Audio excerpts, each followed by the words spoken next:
Well, good morning, everyone. This is a really special day, not just for the city of Long Beach, but really for the entire state of California and the region.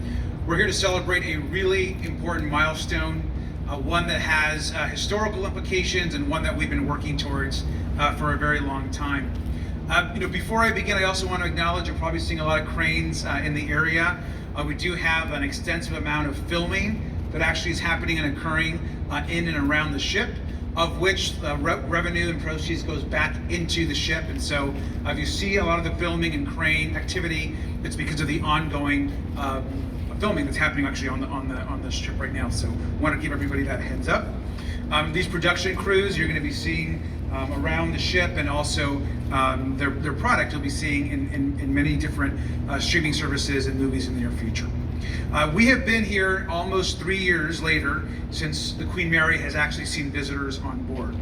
We're so excited to be here today to welcome our first group of guests that will be finally back on the Queen Mary after our closures during the pandemic.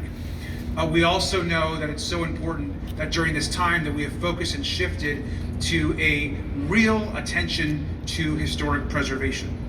Now, when we announced the tours earlier just this week, they immediately sold out all the way for all the weeks ahead. The interest in the Queen Mary is enormous and substantial.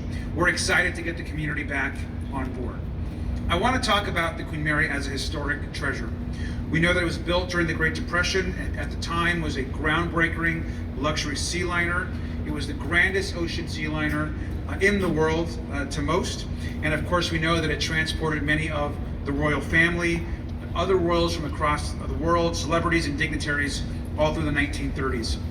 We know that during World War II, she was retrofitted to serve as a troop ship, and at one point carried as many as 15,000 troops on board in war-torn seas.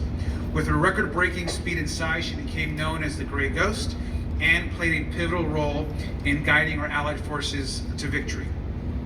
After the war, she returned to her original glory as a world-class ocean liner and continued to take guests across the Atlantic until 1966.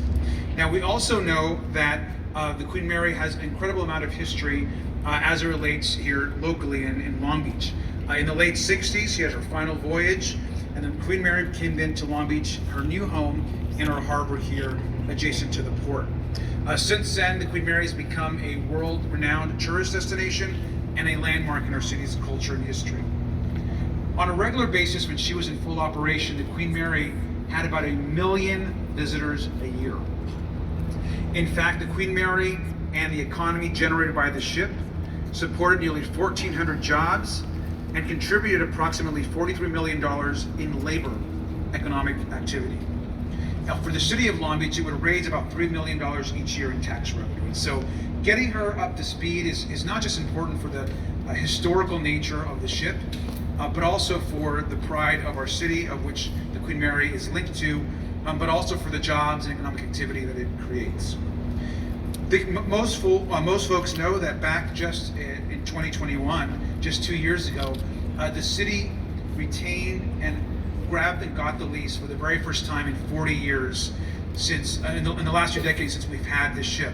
There have been many partners over the last 40 years, and the city retained the full control of the lease for the very first time just 2 years ago. Once the city regained control of the lease, our main goal was to preserve and restore the ship's historical significance.